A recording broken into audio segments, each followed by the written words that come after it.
Je vous salue encore, chers amis, en cette matinée de percée où nous croyons que le Seigneur a une parole, une pensée qui va nous propulser vers l'avant. Ce matin, le thème n'est rien d'autre que le miracle est dans l'action. Le miracle est dans l'action. Ton miracle est dans l'action. Pour ce, nous lisons Luc chapitre 17, versets 11 à 15. La Bible dit ceci. Jésus se rendait à Jérusalem, passé entre la Samarie et la Galilée. Comme il entrait dans un village, 10 lépreux vinrent à sa rencontre. Se tenant à distance, ils élevèrent la voix et dirent, Jésus, Maître, aie pitié de nous. Dès qu'il les eut vus, il leur dit, allez vous montrer au sacrificateur. Et pendant qu'ils y allaient, il arriva qu'ils furent guéris.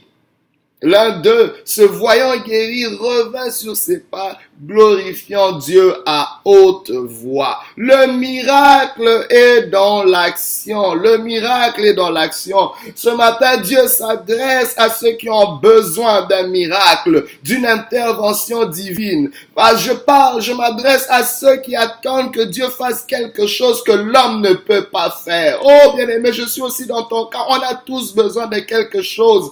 Parfois, bien-aimé, la vie va te limiter et tu as besoin d'un plus. Dieu sait qu'on a besoin de Dieu. Tu peux pas dire que tu n'as pas besoin de Dieu. Je sais pas, peut-être malgré tes efforts, il y a toujours quelque chose qui te manque.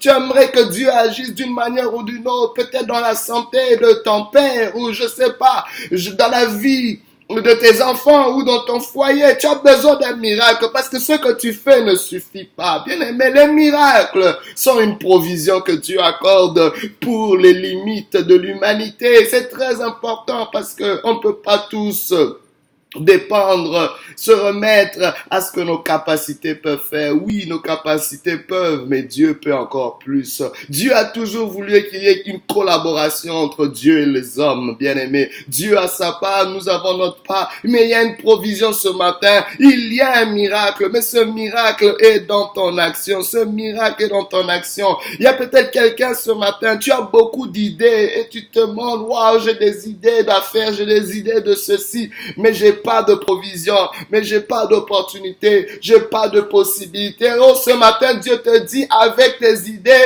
mets-toi en action, car le miracle, la provision est dans l'action. Oh, ce matin, il y a peut-être quelqu'un qui a besoin d'une clarification pour aller plus loin. Tu t'attends, je dis, j'aimerais que les choses soient un peu plus claires pour la décision que je dois prendre, pour la direction que je dois prendre. Mais ce matin, Dieu te dit, il clarifiera les choses quand tu seras en action. L'action, le miracle, ton miracle, cette clarification est dans l'action. Il y a peut-être quelqu'un qui se dit, waouh, ça fait des années que je prie pour ce sujet, sans réponse, Seigneur, réponds-moi un miracle, juste une réponse. Dieu te dit, la réponse se trouve dans l'action. La réponse à cette prière se trouve dans l'action. Pendant que tu te mettras en action, bien-aimé, tu recevras cette prière. Tu recevras la réponse à cette prière. Laissez-moi vous dire, vous déclarer certains principes, c'est que Dieu fait plus pour nous dans l'action qu'avant l'action. Je le répète, Dieu fait plus pour nous dans l'action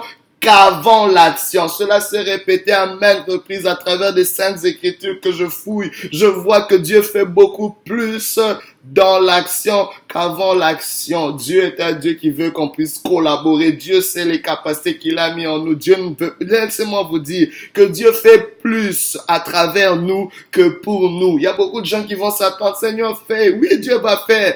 Mais ce que Dieu peut faire à travers toi est beaucoup plus que ce qu'il peut faire pour toi. My God, Dieu a beaucoup de respect pour la créature qu'il a créée. Dieu a beaucoup de respect pour toi et il veut faire beaucoup plus à travers toi en collaboration. Il aime ça toucher. N'est-il pas appelé le divin potier? Il aime mettre ses empreintes sur nous. Oh, il aime se toucher lui-même. My God, parce que quand il te touche, il se touche lui-même. Il t'a créé à sa ressemblance, à son image et Dieu aime toujours avoir une touche sur toi. Oh my God, il veut pas juste faire des choses pour toi, mais à travers toi. Il fait plus. Le miracle est dans l'action. Laissez-moi vous dire que Dieu n'oriente pas une vie stationnaire, mais il oriente toujours une vie qui est en mouvement. Mets-toi en mouvement, sois en action et tu verras ce miracle. Comme on l'a vu dans ce texte, bien aimé, il s'agit de Jésus-Christ qui s'en allait justement à Jérusalem en passant par la Samarie et la Galilée. Et dans un village, il y avait 10 lépreux. Vous savez, être lépreux à cette époque était pratiquement une sentence de mort. Une maladie incurable, une maladie qui allait couper tes membres, te défigurer et t'isoler. Non seulement ça te détruisait physiquement, mais émotionnellement et socialement parce qu'un lépreux était stigmatisé, était mis en quarantaine. Tu pouvais plus être avec tes proches, tu pouvais plus participer à l'économie de la région, tu pouvais plus participer justement aux activités sociales. Tu étais retranché, tu étais réduit de la société. Tout ce que tu pouvais faire, c'était d'être avec d'autres lépreux. Imaginez, bien aimé, ton sort.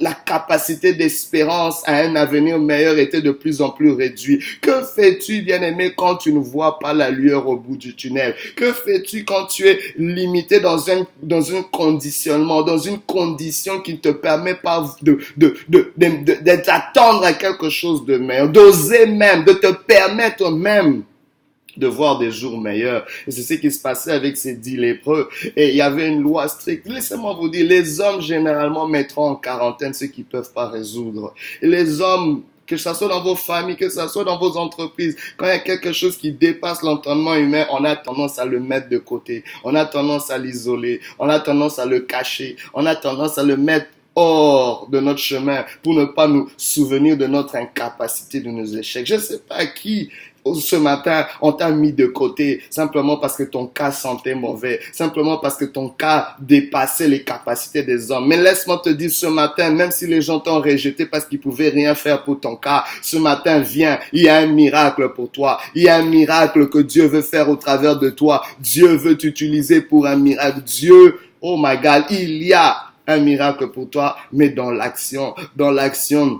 Et la loi mosaïque permettait justement aux lépreux, avant de venir à proximité des autres qui étaient en bonne santé, devraient annoncer leur arrivée. Ils devaient crier tout haut, lépreux, lépreux. Ils devaient annoncer leur présence avant de s'approcher de qui que ce soit. Vous vous sentez un peu, c'était la responsabilité du lépreux. Ainsi c'est dit, lépreux voient Jésus de loin, mais ils ne crient pas lépreux parce qu'écoutez, leur façon de fonctionner, de marcher était même affectée. On pouvait voir de loin que c'était des lépreux. Mais le cri qu'ils choisissent, oh my God, le cri qu'ils choisissent, au lieu de s'identifier comme étant lépreux, ils identifient le Maître, ils identifient Jésus, ils reconnaissent le Messie en lui. Ils disent Jésus Maître, aie pitié de nous. Non seulement qu'ils reconnaissent la Seigneurie de Jésus, ils reconnaissent en lui la capacité de faire quelque chose. My God, ces lépreux voient Jésus et voient une lueur d'espoir. Eux qui n'avaient pas le droit d'essayer d'espérer en quoi que ce soit, pouvaient voir Jésus. Je ne sais pas ce matin si tu peux voir Jésus. Tu peux reconnaître Jésus à travers ce message. Je ne sais pas, dans l'environnement, je ne sais pas. Jésus est là, Jésus passe, mais si tu peux le reconnaître et crier à lui, Seigneur, aie pitié de moi. Car la miséricorde de Jésus peut renverser toute sentence, elle peut renverser toute condamnation, elle peut renverser tout verdict, tout jugement. Il y avait peut-être un verdict de mort, mais la miséricorde de Jésus pouvait renverser. Oh, j'annonce ce matin le renversement de tous les verdicts. Là où il y a une sentence de mort, là où il y a un verdict d'échec dans ta vie, j'appelle ce renversement ce matin car il y a un miracle dans l'action. Ce matin, à travers de cette parole, j'annonce une action de l'Esprit de Dieu, une action de l'Esprit de Dieu qui vient comme un tourbillon pour renverser tout verdict là où tu as été placé. Que cela soit maintenant déboulonné, démystifié dans le nom puissant de Jésus. Et pendant qu'il criait à Jésus, alléluia, Jésus ne reste pas indifférent. Il ne reste pas indifférent à ton cri. La Bible ne dit-elle pas qu'il est celui qui entend le cri du malheureux? Et dès qu'il les eut vus, la Bible nous dit qu'il leur a ordonné d'aller se montrer au sacrificateur. Le problème que j'ai avec cette instruction divine, c'est un défi. Cette instruction divine est une instruction qui devait venir après que tu aies constaté ta guérison. Pas avant. Oui, il y avait une clause dans la loi mosaïque que quand le lépreux était pur, quand le lépreux était purifié de sa lèpre, il devait aller se montrer au sacrificateur avec son offrande pour que le sacrificateur puisse l'examiner et constater sa purification et le déclarer pur cérémoniellement et le libérer, l'autoriser justement à être maintenant en société librement.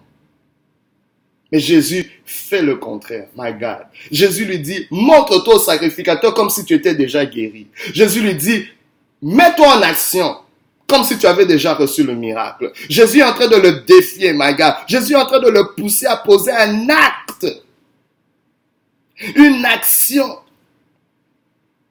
Alléluia. Une action qui était un risque à la fois.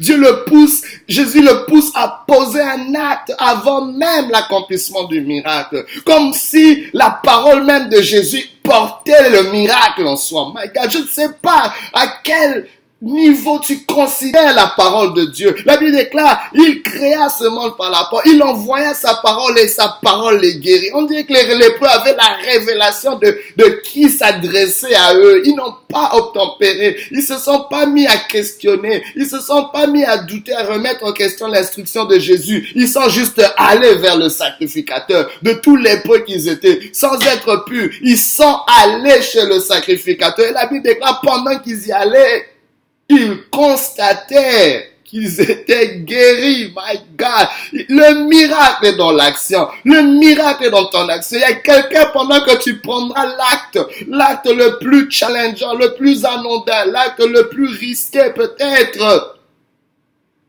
Mais sur cet acte, il y a un miracle qui se fera. Je l'annonce ce matin. Il y a peut-être une action qui doit défier les traditions que tu dois prendre. My God.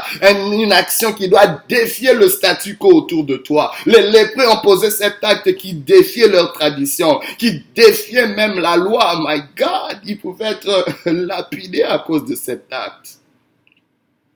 Mais qu'est-ce qu'ils avaient vraiment à perdre?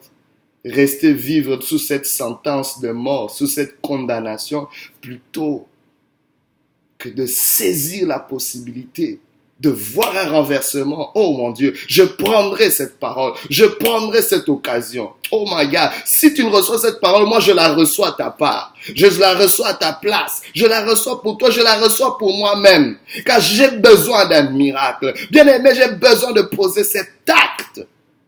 Une action qui nécessite un courage. Tu as besoin de poser une action qui constitue un risque. Oui, qui ne risque rien, nous disent les gens de ce monde.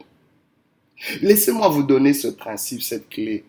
Tu atteindras les portes que tu ne vois pas en atteignant les portes que tu vois. Si Dieu te dit, écoute, j'aimerais faire un miracle dans ta vie que tu ne vois pas encore. J'aimerais te pousser, te challenger à poser un acte, à aller vers les portes que tu vois. C'est là que tu verras les portes que tu ne vois pas. Si Dieu te dit, écoute, je ferai de toi quelqu'un de riche, ne reste pas assis, la richesse ne viendra pas. Tu dois poser des actes, commence peut-être à déployer tes capacités. Qu'est-ce que tu es capable de vendre? Qu'est-ce que tu es capable de produire? Qu'est-ce que tu es capable de créer à ton niveau? Mets-toi déjà dans les petits. Vois grand, mais commence petit. Commence petit, là où tu es. Et pendant que tu feras cette action, Dieu va commencer à faire grandir des choses. Dieu a peut-être dit, je veux restaurer ton mariage. N'attends pas. Commence déjà à poser des actes comme si ce mariage était déjà restauré. Dieu dit, je veux restaurer ta santé. N'attends pas. Commence déjà à poser des actes comme si tu étais bien portant. Ose faire quelque chose. On le voit partout dans la Bible. On voit Naaman le Syrien qui était aussi souffrant de la lèpre. Le prophète lui a juste dit, va te laver dans les eaux du Jourdain 7 fois. À la 6e fois, il n'y avait toujours rien. Mais il devait aller jusqu'à la 7e fois. Car le miracle était dans l'action. Sans action, il n'y avait pas de miracle. Et que dire d'Abraham avec Isaac dans le mont Morija? Quand il lui dit, donne-moi ton fils unique, le bien-aimé que tu chéris. La provision était dans l'action. Abraham devait aller jusqu'au bout, jusqu'à être sur le point de sacrifier son Isaac pour voir le bélier, pour voir la provision qui était attachée dans les buissons. Et que dire de la reine Esther, sous une sentence de mort qui affectait tout le peuple d'Israël, tous les Juifs. Elle devait saisir cette opportunité et aller voir le roi, même si elle n'avait pas reçu la permission, l'autorisation ou la convocation de rencontrer le roi. Elle dit, si je meurs, mais j'aimerais quand même agir pour l'amour de mon peuple. Qui sait si c'est pas pour des temps comme ceci que Dieu m'a amené à la royauté? Qui sait si c'est pas pour des temps comme ceci que Dieu veut faire quelque chose pour toi? Mais pourquoi Dieu agit de la sorte? Pourquoi cette forme? Laissez-moi vous dire, Dieu honore toujours la foi. Parce que qu'est-ce qu'il a dit? Quand l'un des lépreux, des 10 lépreux, s'est vu guéri, il a rebroussé chemin, il allait donner gloire à Dieu en se prosternant, en rendant grâce. Celui-là était un Samaritain et Jésus était émerveillé par sa foi. Il lui a dit, va, ta foi t'a sauvé, ta foi t'a guéri. Dieu honore toujours la foi, mais la formule de la foi, c'est d'abord la révélation de la parole qui s'accompagne d'une conviction, mais qui doit être attachée à une action. Parce que la révélation de la parole avec juste une conviction, c'est juste une croyance. Mais il y a beaucoup qui vont pas au-delà. Dieu honorera toujours la foi, mais la foi doit être accompagnée d'une action. Il n'y a pas de foi sans action. Et il sera difficile d'être agréable à Dieu sans la foi. En fait, sans action qui manifeste ta foi, qui démontre ta foi. Rappelez-vous, la foi n'est pas juste une ferme assurance des choses qu'on espère, mais c'est aussi une démonstration de choses qu'on ne voit pas. Où sont tes démonstrations? Le miracle est dans cette démonstration. Il y a des gens qui ont peut-être des prières non répondues.